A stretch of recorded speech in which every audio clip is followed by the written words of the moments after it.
kid, I cracked open my first magazine, and the two cars I saw were a '65 Mustang Fastback and a Ford Thunderbolt. And I'm like, that's cool. Ever since then, it just ended up as a bucket list car. I mean, everybody has a list of favorites. This one's been on it since I knew what a car was. Now, some of you are going to look at this car and ask about the body. Could that be a Thunderbolt? And for those of you who don't know what the Ford Thunderbolt is, let me give you a little insight. In 1964, Ford wanted to go drag racing, so they made the Thunderbolt. The Thunderbolt came with a 7-liter 427 that was rated at 425, but was more along the lines of 500, 550, around there. They did everything to lighten the Thunderbolt up, from fiberglass fenders and bumpers up front to plexiglass windows, to going so far as even removing the passenger side windshield wiper so that little bit of weight would not be on the car. They made, depending on who you ask, between 100 and 120 Thunderbolts. They came in both 4-speeds and automatics, and they drag raced the crap out of them, and they were evil. Back in 1964, in fact, the Thunderbolt was pretty much the fastest thing at the drag strip. Everybody talks about the 60s drag wars, and the Thunderbolt was a monster. Sometime in '64, Ford was factory drag racing, super stock, and they were racing Galaxies, and the Galaxies were fast, but they couldn't get them as fast as they wanted. And Ford just decided to get rid of the Galaxy completely in that sense. They grabbed a Fairlane, they grabbed the biggest motor they had, they shoved it into this smaller car that wasn't a pony car, like a mid-sized car is what this thing was classified as. And it was a beast. They showed up to the drag strip and it just like super stock records done. No questions asked. And they made a handful of them. They sold them at dealers. They were only sold as race cars. That was the bummer, at least when I found out what I wanted to build. Like, it wasn't something you could buy and drive on the street because it wouldn't work on the street. It was a race car only. It was loud. It wouldn't stay cool. It used crazy race gas even in the 60s. But I was just like, I had to have one.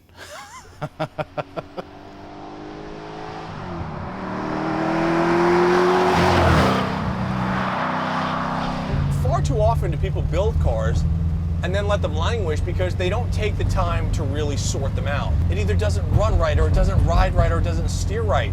Colin's whole approach to this was, I want my cake and I want to eat it too.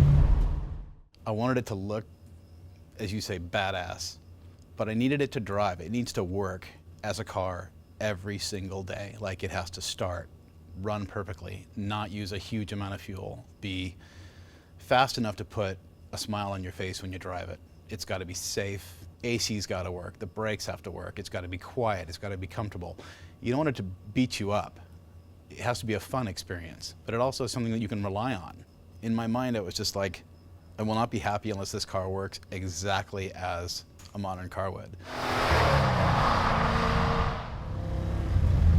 So Colin made himself kind of a mock Thunderbolt tribute, right? He's got the Thunderbolt hood on it, which is pretty wicked. I mean, I think it's the only hood in all of the muscle car kind of genre that actually looks that way. It's kind of a reverse teardrop. And it's neat because you can actually see the heat coming off of it and coming out of the air intakes, which is pretty cool. The other thing you're going to notice on the front, like the Thunderbolt, is it does have the dual snorkel intakes, right? The two center headlights have been taken out, and in there you've got the screen so airflow goes right in. Dodge recently actually did that with the new Hellcat, which is kind of slick. It's unique. It looks brutally fast when it's done right. It looks like a track weapon, you know? You show up with a Thunderbolt, people kind of stand back and go, oh.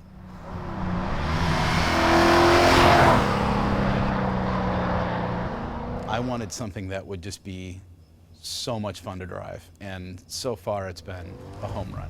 Every time I drive this car, I laugh out loud. At some point in whatever drive I'm doing, I giggle. It makes a good noise, it feels good, it's confidence inspiring when you throw it into a turn. At the same time, it's just like, it's totally dead reliable. I never have to worry about it. If it's hot outside, if it's cold, it's fine. We're sitting here 100 degrees, the AC is on, it's idling. The temperature gauge isn't moving. It feels totally fine. And the car is not going to overheat. The oil temperature is not going to get so hot that we have to pull over. And this is all day, right? It could be 110 out. This car is not gonna break. Yep. That's because it was thought out and it was engineered properly. People go, I think, for form over function. You know, I can't tell you how many times I've seen people put huge amounts of money and effort into a car and end up with something that didn't work.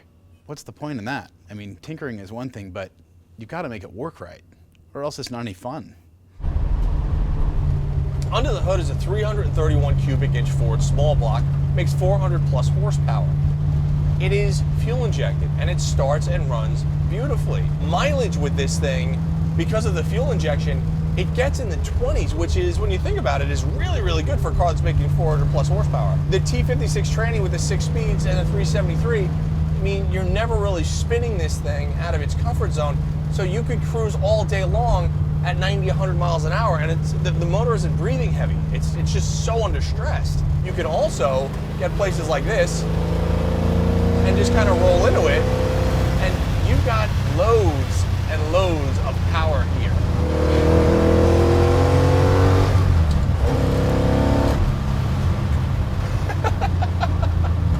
The clutch feel is like that of an Acura NSX.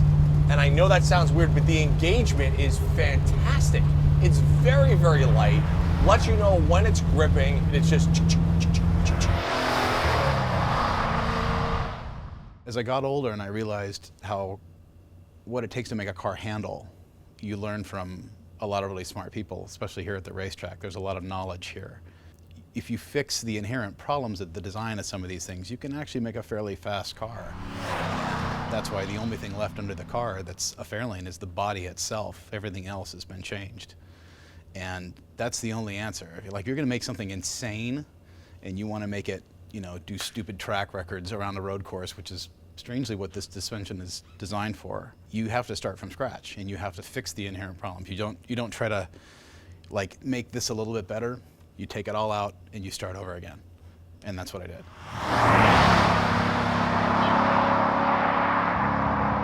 It basically has the underpinnings of a race car. I mean, everything is solidly mounted, less the front upper control arms. It's an SLA front end, which means short long arm with coilovers. And the back is a torque arm Watts-Link setup.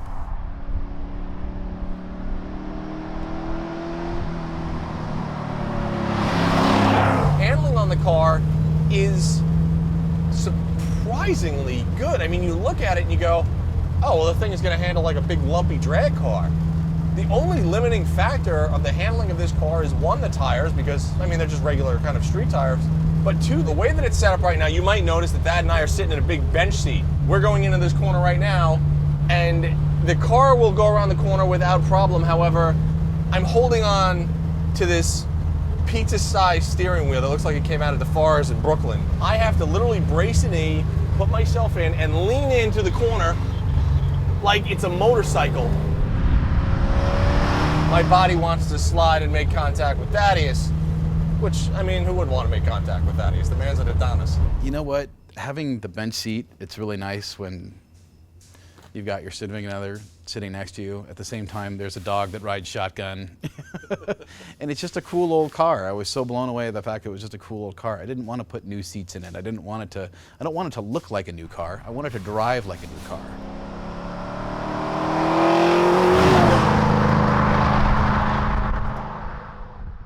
This seat is very springy, so you bounce around. But you know what? On a long drive, that's kind of what you want. You want comfort. Colin's whole thing about AC is, well, why can't you have AC that works? And not only does it work, but it's on the lowest setting. It's 100 degrees outside, and Thad and I feel great. He's got sound deadening here in the roof, in the door panels, under the dash, on the floor, in the trunk. He's also got 3-inch pipes, so on the outside, this thing sounds like... But on the inside, you're going, how's your little sister? She good? Everybody good? We're having a conversation in here and I'm not yelling. You can do that in this car.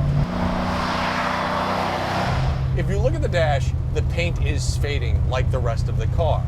It shows the history that it has, right? And it kind of makes you ask those questions as to where it's been and what kind of stories it has. And, you know, just what it's done. This car's seen some shit.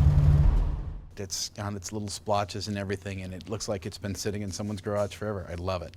I'm not going to paint it. I want it unsuspecting. I want it kind of looking like an old Ford. Nothing is made like this anymore. I mean, Cars are made differently for a reason. They're much safer now than they were, 40 or 50 years ago. Stuff like this will never be built again. And I think it's neat to grab the thing that's old and save it, because, truth be told, in the time that I've been driving, I've never seen another 64 Fairlane on the road. That being said, maybe I've just never been in the right place at the right time, but I've never seen another one, ever. I like this car, and I'm glad Colin had the fortitude to build it his way and show the people out there that cars like his 64 Fairlane should never be overlooked. Instead, they need to be rebuilt and retooled in the hopes of giving the younger generation of car guys the wherewithal to look outside the world of Mustangs, Chargers, and Camaros and chart their own course behind the wheel of something completely different.